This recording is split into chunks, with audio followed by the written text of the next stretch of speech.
নমস্কার বন্ধুরা, চলে এলাম আমি আমার ছাদ বাগানে। আজকে এলাম এই গাটি কচু গাছটাকে আজকে আমরা তুলবো এবং এর মধ্যে কত গাটি কচু হয়ে আছে সেটা দেখব। বন্ধুরা, এই যে গাটি কচু আমার তোলা কমপ্লিট, দেখতেই পাচ্ছেন। এবার এটাকে ধোয়া হবে, পুরো ফ্রেশ করে ধোবে।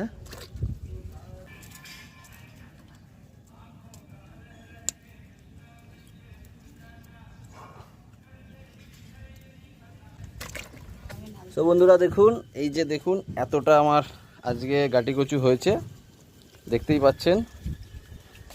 এই যে প্রায় 1 কিলোর উপরে হয়েছে গাটি কচু। সো আশা করি আপনাদের ভালো লেগেছে। ভালো লাগে একটা লাইক এবং একটা কমেন্ট করে যাবেন। সো চলুন, আবার দেখা হবে অন্য কোনো সবজি নিয়ে, অন্য একটি ভিডিও। ধন্যবাদ।